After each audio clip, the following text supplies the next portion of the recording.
Hello everyone, welcome or welcome back to our channel if you've never been here before.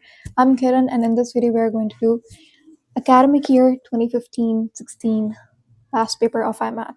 I know it's a bit old लेकिन इससे पहले हमने recent years के papers भी किए थे. So you can have a look on those papers if you want more recent past papers. Anyways, let's start. तो ये साल में आपके पास Cambridge was the examining body, ठीक है. So उनके टाइम पे relatively more conceptual questions were there as compared to what we have these days. Okay, anyways, let's start. We have question 23. Biology section हम करेंगे यहाँ पे. The changes in concentration of hormones in a healthy woman's blood were monitored during several menstrual cycles. During which stage of the menstrual cycle was the concentration of estrogen falling? So हमें यहाँ पे कुछ अरे just a sec, wait. Okay.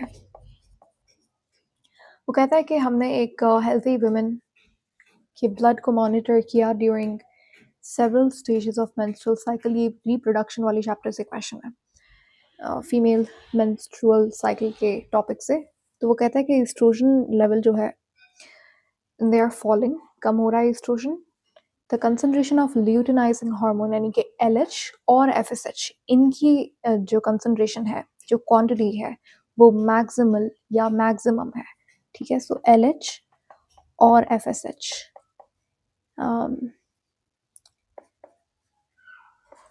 इनकी higher concentration है, ठीक है. And the progesterone concentration rising यानी कि progesterone भी यहाँ पे बढ़ रहा है. बताइए ये कौन सा phase होगा, ऐसा कब होगा menstrual cycle के कौन से phase में ये चीज़ हो रही है या कब ऐसा होगा, ठीक है. ये सारे हार्मोन्स इस तरीके से बढ़ेंगे या कम होंगे. सो सबसे पहले तो देखो वो कह रहा है एस्ट्रोजन लेवल कम हो रहा है. अगर आप यहाँ पे ये एक सिंपल सा ग्राफ है मेंस्ट्रुअल साइकिल का. अब मेंस्ट्रुअल साइकिल में दो चीज़ें होती हैं. एक आपके पास होती है ओवेरियन साइकिल, ठीक है, और एक होती है यूटेराइन साइकिल. यूटेराइन साइकिल में आपको यूट्रस के अंदर जितने भी चेंजेस आते हैं वो पता लगते हैं, और ओवेरियन साइकिल में जो ओवरी के अंदर चेंजेस आ रहे हैं, जैसे कि आपके पास जो प्राइमरी यूज साइट है वो सेकेंडरी में कन्वर्ट हो रहा है, फिर सेकेंडरी वाला रप्चर होकर कॉर्पस ल्यूटियम बना रहे हैं, तो ये ओवरी के अंदर चेंजेस आ रहे हैं. जबकि एंडोमेट्रियम शेड हो रही है, एंडोमेट्रियम दोबारा से बन रही है, ये यूटेरस के अंदर चेंजेस आ रहे हैं. तो ये जो पार्ट है ये यूटेराइन साइकिल है और ये ओवेरियन साइकिल है. Together they are menstrual cycle. अब जब ये दोनों चीज़ें हो रही हैं आपके पास, तो हर हार्मोन की कंसंट्रेशन वेरी करती है फेज टू फेज. अब देखो मेंस्ट्रुअल साइकिल स्टार्ट कहाँ से होती है. फर्स्ट फेज जो होता है वो मेंस्ट्रुएशन फेज कहलाता है.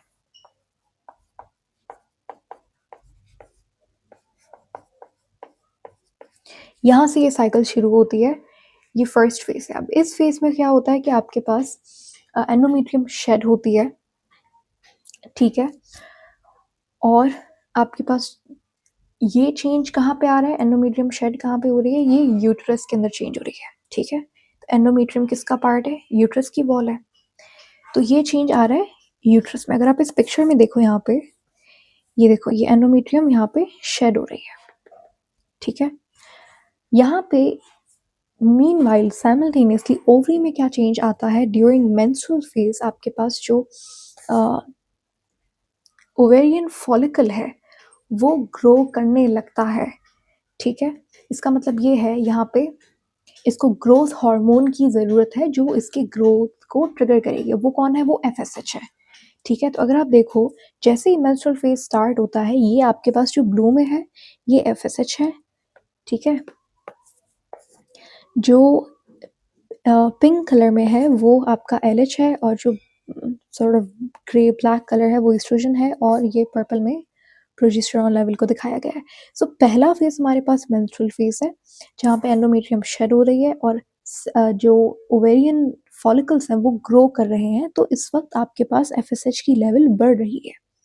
हमें क्या कंडीशंस दी गई हैं उनको हम कंपेयर करते हैं और देखते हैं कि ऐसा कब हो रहा है.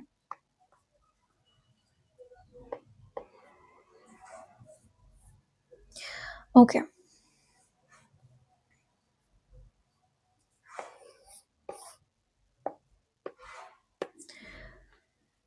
ये हो गया पहला फेज। अब पहले फेज में आपके पास जो प्रोजेस्टेरॉन लेवल है वो एकदम अपने लोएस्ट पॉइंट पे है, यानी कि प्रोजेस्टेरॉन इंक्रीज नहीं हो रहा, ना तो एलएच की क्वांटिटी ज़्यादा है।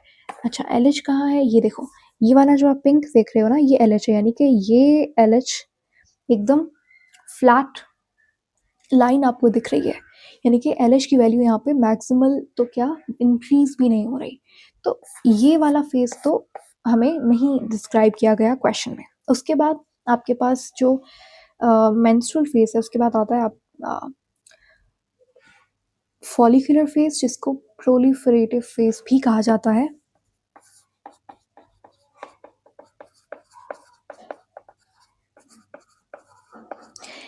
इस फेज में जो फॉलिकल्स होते हैं उनमें से एक, जो ओवेरियन फॉलिकल है उसमें से जो एक फॉलिकल है वो मेच्योर होगा, बाकी सब सीज कर जाएंगे, ठीक है। और ये कहाँ पे हो रहा है? ये ओवरी में हो रहा है। जबकि यूट्रस में क्या चेंजेस आएंगे? जो एंडोमेट्रियम है दोबारा से बनने लगेगी, ठीक है, वहाँ पे दोबारा से ब्लड सप्लाई शुरू हो जाएगा और अपने आप को यूट्रस प्रिपेयर करेगा कि भाई जब सेकेंडरी oocyte रिलीज होगा ओवरी से, तो यहाँ पे आके वो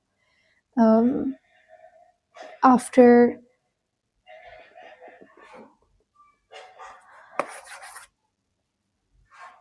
सो यूट्रस अपने आप को प्रिपेयर करने लगता है कि अगर सेकेंडरी oocyte यहाँ पे फर्टिलाइजेशन हो जाती है तो यूट्रस अपने आप को प्रिपेयर करता है कि यहाँ पे वो आके ग्रो कर सके, ठीक है। तो ये होता है प्रोलिफरेटिव फेज में। यहाँ पे आपके पास ईस्ट्रोजन अगर आप देखो तो प्रोजेस्टेरॉन अभी भी उतना ही है। देखो, प्रोजेस्टेरॉन हाई होना शुरू होता है ओव्यूलेशन के बाद। जब आपके पास कॉर्पस ल्यूटियम रप्चर होता है ना, तब प्रोजेस्टेरॉन लेवल इंक्रीज होती है, क्योंकि प्रोजेस्टेरॉन रिलीज कहाँ से होता है? कॉर्पस ल्यूटियम से रिलीज हो रहा है। तो क्वेश्चन में मैं बोला था कि प्रोजेस्टेरॉन इंक्रीज हो रहा है इस फेज में, ठीक है। तो यहाँ पे तो कोई आपको प्रोजेस्टेरॉन लेवल इंक्रीज होती हुई नहीं नजर आ रही, जबकि जो एफएसएच है वहाँ वो इंक्रीज हो रहा है, क्योंकि हमें सेकेंडरी जो oocyte है उसकी ग्रोथ करवानी है, ठीक है। अच्छा, वो फॉलिकल जो मेच्योर हो रहा है उसको आप ग्राफियन फॉलिकल कहते हो, ठीक है। ओके, तो इस वक्त आपके पास एंडोमेट्रियम थिक होना शुरू हो जाती है। जो ईस्ट्रोजन लेवल है वो बहुत शार्पली इंक्रीज हो रहा है, ठीक है। उसके अलावा एलएच लेवल जो है वो एलएच, ये पिंक वाला जो है एलएच है, एलएच भी क्या है? फ्लैट लाइन है। उसके बाद आपके पास आता है ovulation. Ovulation almost menstrual cycle के 14th डे पे ओव्यूलेशन होती है। ये वो फेज है जब आपके पास जो ग्राफिन फॉलिकल है वो रप्चर होगा, ठीक है। वहां से सेकेंडरी oocyte निकलेगा और वो आएगा ओवरी से, कहाँ पे? फैलोपियन ट्यूब में, ठीक है, फैलोपियन ट्यूब में। और यहाँ पे वो रुकेगा, वेट करेगा स्पर्म के लिए, अगर तो फर्टिलाइजेशन होनी है तो, जो कि फैलोपियन ट्यूब में होगी। अच्छा, ओव्यूलेशन में आपके पास जैसे ही ग्राफिन फॉलिकल रप्चर होता है तो इसमें से oocyte निकला, और जो ये पीछे मास बच गया इसको कॉर्पस ल्यूटियम कहता है। जो कॉर्पस ल्यूटियम है ये रिलीज करता है प्रोजेस्टेरॉन। तो आपने देखा कि ओव्यूलेशन जैसे ही हुई, ओव्यूलेशन करवाता कौन है? एलएच, ठीक है। ओव्यूलेशन से पहले हमने देखा था ईस्ट्रोजन के लेवल्स जो है वो इंक्रीज हो रहे थे, और यही ईस्ट्रोजन का इंक्रीज ट्रिगर करता है एलएच की लेवल को, ठीक है। तो एलएच यहाँ पे अपनी पीक पे जाता है ओव्यूलेशन के टाइम पे, और एलएच ही वो हार्मोन है जो कॉर्पस ल्यूटियम बना रहा है, या फिर आप कह सकते हो ग्राफिन फॉलिकल को रप्चर करवाने वाला हार्मोन, ओव्यूलेशन करवाने वाला हार्मोन मेनली कौन है? एलएच है, ठीक है। सो ये हो गया। उसके बाद आपके पास यहाँ पे जो एफएसएच की जो लेवल है वो भी अपने पीक पे होती है जब ओव्यूलेशन हो रही है। उसके बाद अगर आप यहाँ पे देखो, ये तो हम ओव्यूलेशन की बात कर रहे हैं, तो ये तो पता चल गया एलएच और एफएसएच इंक्रीज अपने मैक्सिमल क्वांटिटी कंसंट्रेशन पे हैं ड्यूरिंग ओव्यूलेशन। लेकिन क्या एस्ट्रोजन कम हो रहा है? तो देखो, ओव्यूलेशन जैसे ही हुई, सो ड्यूरिंग ओव्यूलेशन जो एस्ट्रोजन की लेवल होती है वो भी मैक्सिमम होती है। उसके पीछे रीज़न ये है कि एस्ट्रोजन की इंक्रीज्ड लेवल ही एलएच को ट्रिगर करती है, और LH रिलीज होता है पिट्यूटरी से और उसकी वजह से ओव्यूलेशन होती है। लेकिन ओव्यूलेशन के बाद आपके पास जो एस्ट्रोजन की लेवल है वो कम होने के बाद दोबारा से इंक्रीज होने लगती है। तो क्या जो क्वेश्चन में हमें चीज़ें डिस्क्राइब की गई हैं, क्या वो ओव्यूलेशन की बात हो रही है? तो देखो, एक उसने बोला था कि प्रोजेस्टेरॉन भी इंक्रीज हो रहा है, तो अगर आप देखो ओव्यूलेशन पे तो प्रोजेस्टेरॉन की लेवल आपको ओव्यूलेशन के दौरान और ओव्यूलेशन के बाद ये दोनों डिफरेंट चीज़ें हैं। ड्यूरिंग ओव्यूलेशन आपको प्रोजेस्टेरॉन की लेवल कम मिलती है, लेकिन ओव्यूलेशन के बाद जब कॉर्पस ल्यूटियम बनता है उसके बाद प्रोजेस्टेरॉन की लेवल इंक्रीज होने लगती है। ठीक है, लास्ट फेज हमारा जो होता है वो है ल्यूटियल फेज। ल्यूटियल फेज में दोबारा से वही चीज़ें होंगी जो मेंस्ट्रुअल फेज में हुई थी। इस फेज में जो यूट्रस है और जो ओवरी है वो अपने आप को प्रिपेयर कर रहे होते हैं मेंस्ट्रुअल फेज के लिए। यानी कि यहाँ पे क्या होगा, दोबारा से जो हम समझ लो फर्टिलाइजेशन का टाइम अब खत्म हो गया, स्पर्म एंटर नहीं किया फीमेल की बॉडी में, उस केस में जो सेकेंडरी oocyte है वो फेलोपियन ट्यूब से होकर एंडोमेट्रियम के साथ ही शेड हो जाता है because no fertilization happened. So in that case इसी को आप कहते हो luteal phase. During this phase इसको सेक्रेटरी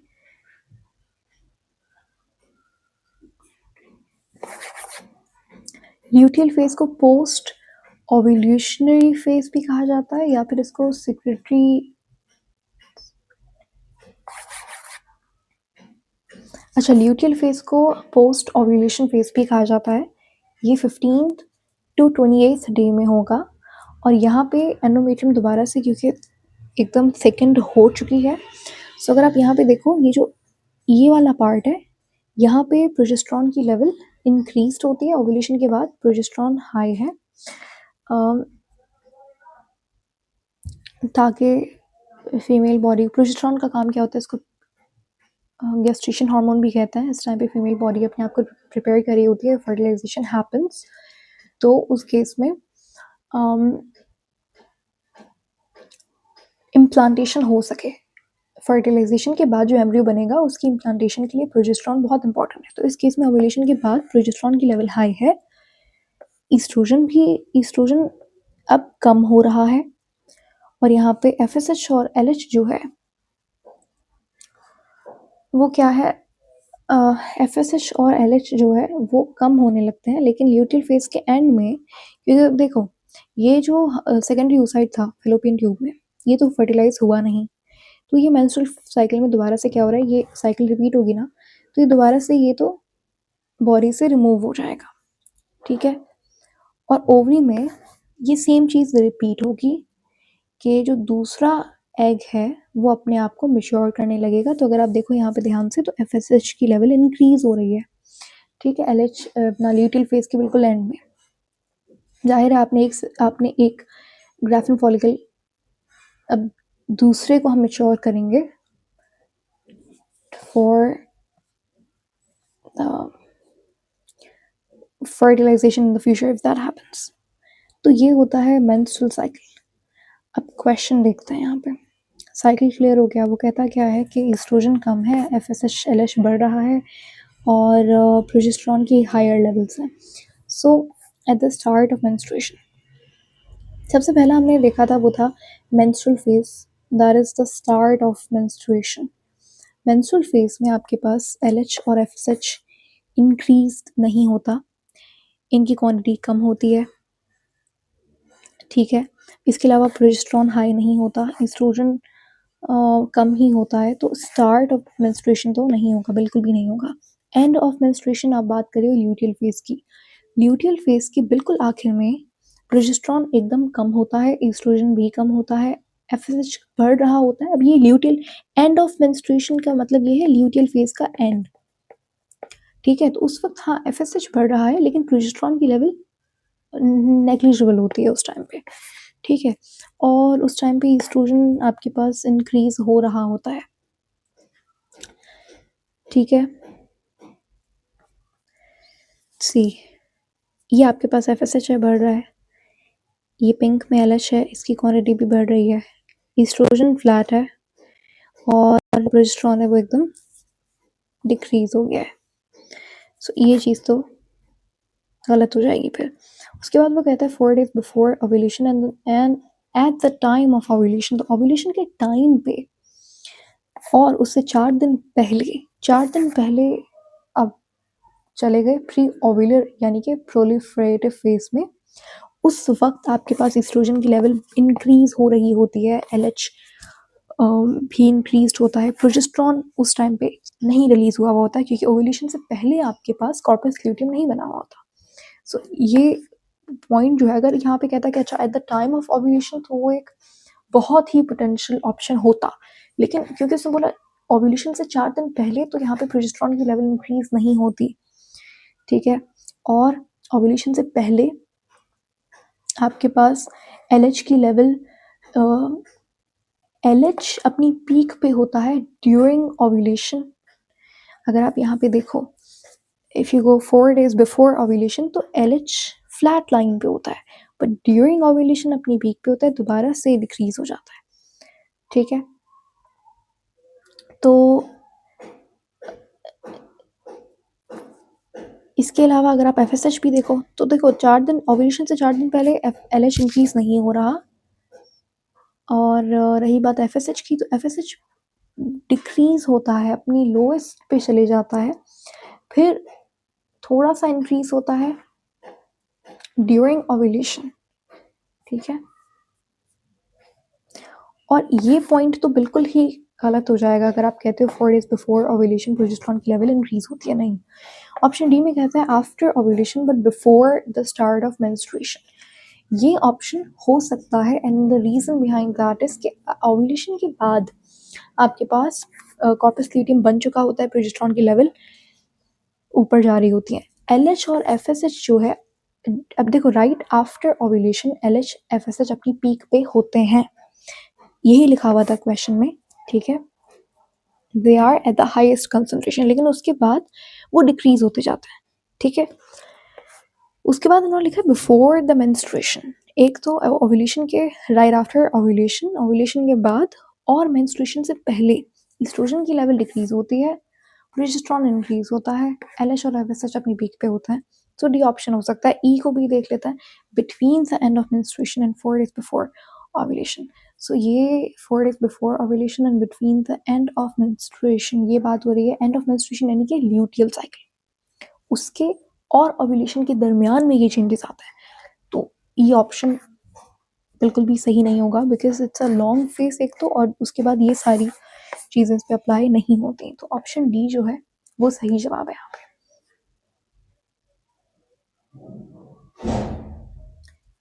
उसके बाद है हमारे पास question 24। The following events occur during a reflex response to a person placing a hand on a hot object. अब आपके पास एक for example, you are in the kitchen, you placed your hand accidentally on a hot pot. उस case में क्या होगा? ज़ाहिर है आप अपने हाथ को तो जल्दी से पीछे खींच लेंगे, तो उस केस में 2 चीज़ें होंगी। तो आपका ब्रेन सिग्नल देगा आपके मसल को कि भाई हाथ जो है वो उसको वहाँ से हटाओ, क्योंकि वो एक हमारे फेवर में एक चीज़ नहीं है। सो एक तो आपके यहाँ पे रिफ्लेक्स एक्शन होगा स्पाइनल कॉर्ड में। दूसरा, अब जो रिफ्लेक्स एक्शंस होते हैं उनके भी बड़ी सारी टाइप्स होते हैं। एक वो जिसमें सिर्फ और सिर्फ मोनोसाइनेप्टिक रिफ्लेक्स होता है, जैसे नी जर्क एक मोनोसाइनेप्टिक रिफ्लेक्स है, तो उसमें आपका सिर्फ स्पाइनल कॉर्ड इन्वॉल्व होगा, एक ही साइनेप्स प्रोड्यूस होगा। लेकिन एक होता है पॉलीसाइनेप्टिक रिफ्लेक्स, तो इस तरीके के जो विड्रॉल केसेस होते हैं ये पॉलीसाइनेप्टिक रिफ्लेक्स का एग्जाम्पल है, यहाँ पे ब्रेन भी इन्वॉल्व होता है। दूसरा, आपके पास एक तो मसल को सिग्नल जा रहा है कि कॉन्ट्रैक्ट करो, उसने जो ऑप्शंस दिए गए यहाँ पे मायोसिन, जैसे मैंने क्वेश्चन देखा तो यहाँ पे मायोसिन सोडियम सारा, तो मुझे समझ आ गया कि यहाँ पे ये बात कर रहा है किस तरीके से मसल कॉन्ट्रैक्ट करता है, उसका हमें सीक्वेंस बताना है इन शॉर्ट, ठीक है। न्यूरॉन का यहाँ पे बात नहीं की उसने। अब देखो मसल और न्यूरॉन बहुत हद तक इनकी जो वर्किंग है वो बिल्कुल सेम होती है। दोनों ही वाहिद ऐसे टिश्यूज हमारी बॉडी में जो अपने आप को डीपोलराइज कर सकते हैं। What does that means? देखो, हर सेल हमारी बॉडी में पोलराइज स्टेट में होता है, विच मीन्स कि उसके अंदर नेगेटिव पोटेंशियल होता है रेस्टिंग स्टेट में, जो कि -70 MB है। ठीक है, इसको बोलते हैं पोलराइज स्टेट। अब हमारी बॉडी में सिर्फ दो ऐसे सेल हैं, एक न्यूरॉन और एक मसल टिश्यू, मायोसाइट या मायोफाइबर, जिसके पास ये पावर होती है कि वो इस पोलराइज स्टेट से डीपोलराइज, यानी कि अपना अंदर का इन्वायरमेंट पॉजिटिव कर सकते हैं बाहर के मुकाबले। इसको डीपोलराइजेशन कहते हैं। तो सिर्फ मसल और न्यूरॉन ऐसा कर सकते हैं। ठीक है, मसल जब एक्शन पोटेंशियल वो पोटेंशियल होता है सेल में जब एक मसल कॉन्ट्रैक्ट करता है। एक्शन पोटेंशियल वो पोटेंशियल होता है जब मसल में कैल्शियम आयन रिलीज होते हैं और मायोसिन एक्टिन बाइंड होता है, मसल कॉन्ट्रैक्ट करता है। ठीक है, लेकिन न्यूरॉन में एक एक्शन पोटेंशियल वो पोटेंशियल होता है जब आपके पास यहाँ पे भी कैल्शियम रिलीज होता है और वो कैल्शियम जो न्यूरोट्रांसमीटर वेसिकल्स होते हैं उनको पुश करता है, वहां से न्यूरोट्रांसमीटर रिलीज होता है, दूसरे न्यूरॉन में सिग्नल जाता है, जिसको आप कहते हो इम्पल्स जनरेशन। तो दोनों का जो एक्शन पोटेंशियल का रिजल्ट है, यहाँ पे मसल क्या कर रहा है, कॉन्ट्रैक्ट कर रहा है। न्यूरॉन के केस में क्या हो रहा है कि भाई यहाँ पे आपके पास इम्पल्स जनरेशन हो रही है, मैसेज एक न्यूरॉन से दूसरे न्यूरॉन में जा रहा है, दोनों का काम डिफरेंट है लेकिन बेस एक ही है। ठीक है, अब मसल कॉन्ट्रैक्ट कैसे करता है? सबसे पहले क्या चीज होती है, देखो यहाँ पे अगर आप ऑप्शंस देखो, अगर आप यहाँ पे ऑप्शंस देखो, उसने कहा है myosin binding sites on actin filaments uncovered, ADP and phosphate ion released from myosin head, sodium voltage gated channels open. Okay, अगर आपने मसल कॉन्ट्रैक्शन वाला चैप्टर पढ़ा है तो वहाँ पे, या फिर न्यूरॉन इम्पल्स जनरेशन पढ़ा है तो वहाँ पे यू मस्ट रिमेंबर आपको सोडियम वोल्टेज गेटेड चैनल्स पढ़ाते हैं। अब सोडियम वोल्टेज गेटेड चैनल्स से जो न्यूरॉन में होता है वही मसल में होता है, दोनों में ही कोशिश की जाती है कि पहले सेल क्या है। अब ये सेम चीज़ न्यूरॉन में भी हो रही है, मसल में भी हो रही है। पहले दोनों ही पोलराइज स्टेट में है, सेकेंड इनको डीपोलराइज किया जाता है, विच मीन्स अंदर पॉजिटिव आयन भरा जाता है, बाहर के मुकाबले में ज्यादा पॉजिटिव अंदर है, जिसको आप डीपोलराइजेशन कहते हो। ऐसा मसल में भी होता है, न्यूरॉन में भी होता है। डीपोलराइजेशन के बाद ही एक्शन पोटेंशियल मिलता है और इस पे मसल कॉन्ट्रैक्ट करता है और न्यूरॉन इम्पल्स जनरेट करता है। ठीक है, और दोबारा से सेल क्या होता है, अपनी पोलराइज स्टेट में जाता है, जिसको आप रीपोलराइजेशन कहते हो। ठीक है, और गलती से सेल जितना पहले नेगेटिव था -70, उससे ज्यादा नेगेटिव हो जाता है, जिसको आप हाइपर पोलराइजेशन कहते हो। तो पहले क्या होता है, सेल पोलराइज स्टेट में, मैं आपको बहुत जनरल करके बता रही हूँ। सेकंड क्या होता है, पोलराइज का मतलब अंदर सेल -70 है। ठीक है, सेकंड स्टेज पे क्या होता है, सेल अंदर पॉजिटिव हो जाता है, जिसको आप डीपोलराइजेशन कहते हैं। सेल अंदर पॉजिटिव हो गया। अब ये कैसे होता है, ये ऐसे होता है कि आप फॉर एग्जांपल, अब इसके पीछे ऑफ कोर्स बहुत ही लॉजिकल चीज़ें हैं जो अभी हम शायद इतनी सारी चीज़ें नहीं कवर कर पाएँ, लेकिन जिसने पढ़ा हुआ है उसके लिए बहुत अच्छा रिविजन हो जाएगा कि सोडियम आयंस अंदर जाते हैं और डीपोलराइजेशन ऐसे होती है। तो बेसिकली डीपोलराइजेशन जो होती है वो सोडियम गेटेड चैनल्स की वजह से होती है। ठीक है, थर्ड पे जब सेल डीपोलराइज हो जाता है तो एक्शन पोटेंशियल अचीव करता है। अब जैसे एक्शन पोटेंशियल पे जो मसल है वो कॉन्ट्रैक्ट करेगा, जो न्यूरॉन है वो इम्पल्स दूसरे न्यूरॉन में, आगे वाले न्यूरॉन में लेकर जाएगा। तो ये एक्शन पोटेंशियल पे दोनों ही टिश्यूज अपना काम कर रहे होते हैं। ठीक है, अब उसके बाद जैसे ही काम पूरा हो गया, मसल ने कॉन्ट्रैक्ट कर लिया, हाथ पीछे हो गया, अब वो जो कॉन्ट्रैक्ट मसल है उसको रिलैक्स भी तो करना है।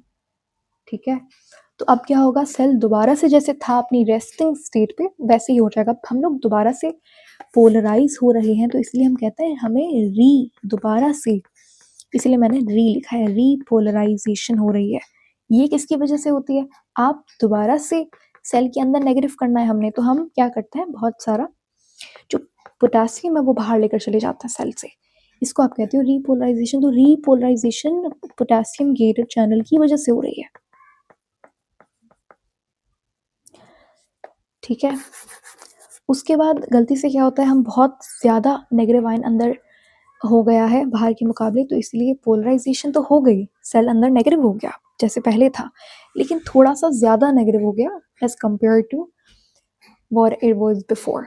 तो इसीलिए हम इसे कहते हैं हाइपर, ज़्यादा पोलराइज हो गया ना सेल, हाइपर पोलराइजेशन। लेकिन ये कुछ देर बाद क्या होता है, बैलेंस हो जाती है चीज़ और दोबारा से सेल जो पोलराइज स्टेट में था अपनी -70 जो रेस्टिंग पोटेंशियल था वो अचीव कर लेता है। And that is your that's how your muscle contracts or your neuron produces impulse. अब बात करते हैं यहाँ पे इस फेज में, क्योंकि हम मसल के बारे में पढ़ रहे हैं तो वी नीड टू नो कि एक्शन पोटेंशियल पे एक मसल कैसे कॉन्ट्रैक्ट करता है, होता क्या है। बहुत सिंपल करके बता रही हूँ आपको कि एक्शन पोटेंशियल पे मसल क्या चीज़ करता है। एक्शन पोटेंशियल पे जो मसल का स्मूथ एंडोप्लाज्मिक रेटिकुलम है उससे कैल्शियम आयन रिलीज होता है। ये कैल्शियम आयन जाके अटैच होता है ट्रोपोनिन। ट्रोपोनिन एक प्रोटीन है जो मसल में पड़ा हुआ है, ठीक है, कॉन्ट्रैक्टिंग प्रोटीन है। अच्छा, कॉन्ट्रैक्टाइल प्रोटीन नहीं है ट्रोपोनिन, बट एक एक्सेसरी प्रोटीन है, ठीक है। तो ट्रोपोनिन सी नाम का एक ट्रोपोनिन प्रोटीन पड़ा हुआ होता है। अब ये जो कैल्शियम आयन एसईआर से स्मूथ एंडोप्लाज्मिक रेटिकुलम से या फिर सार्कोप्लाज्मिक रेटिकुलम से निकला है, ये जाके अटैच होता है ट्रोपोनिन सी के साथ।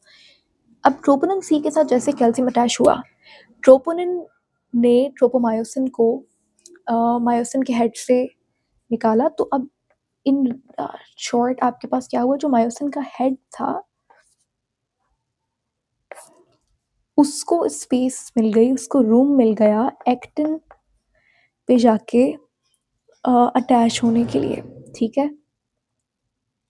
सो होता क्या है, अब यहाँ पे जो एक्टिन और मायोसिन है ये दोनों आपस में जुड़ जाते हैं। इसको आप कहते हो पावर स्ट्रोक, ठीक है, पावर स्ट्रोक। उसके बाद आपके पास ये चीज़ें रिवर्स होती हैं, एक्टिन और मायोसिन यहाँ पे जैसे पहले थे वैसे हो जाते हैं, ये कैल्शियम रीअब्सॉर्ब कर लिया जाता है, ठीक है। अच्छा, मसल कॉन्ट्रैक्ट कब करता है, जब उसको नर्वस सिस्टम सिग्नल दे कि भाई कॉन्ट्रैक्ट करो। जब एसिटाइल कोलिन जैसे कोई भी अगर न्यूरोट्रांसमीटर, एक्साइटरी न्यूरोट्रांसमीटर रिलीज होता है मसल के ऊपर, तभी मसल कॉन्ट्रैक्ट करेगा। ऐसा नहीं कि आप बैठे हो तो your legs are moving, so like that, thankfully, ठीक है। तो वो एक स्टिमुलस है हमारे मसल के लिए। हमारा नर्वस सिस्टम इनडायरेक्टली हमारे मस्क्यूलर सिस्टम को कंट्रोल कर रहा है, लेकिन with an exception of heart. Heart का जो मसल है, कार्डिक मसल, वो कुछ हद तक खुद ही कंट्रोल होता है, उसको न्यूरॉन की, न्यूरोट्रांसमीटर की ज़रूरत नहीं पड़ती, ठीक है। इसीलिए हमारा जो हार्ट है वो उसको मायोजेनिक कहा जाता है, जबकि दूसरा जो मसल्स है वो न्यूरोजेनिक है, यानी कि वो न्यूरॉन का स्टिमुलस मिलेगा तभी कॉन्ट्रैक्ट करेंगे। लेकिन कार्डिक मसल थोड़ा सा एडवांस्ड है इस केस में। चलो यहाँ पे ऑप्शंस पे आते हैं, बहुत डिटेल में हमने इसको देख लिया, पूरा टॉपिक ही कवर हो गया, बट खैर ऑप्शन 1 में अगर आप देखो तो वो कहता है कि अनकवर्ड हो गया। सो पहले क्या हो रहा है, पहले सेल पोलराइज था फिर डीपोलराइज हुआ, तो क्या सोडियम वोल्टेज के चैनल्स खुले होंगे? हाँ, हो सकता है। तो ऑप्शन ए में 3 और ऑप्शन ई में 3 पहले दिया हुआ है, बट अगर आप देखो तो इसमें पहले कह रहा है 5 कैल्शियम आयंस रिलीज होता है सार्कोप्लाज्मिक रेटिकुलम से।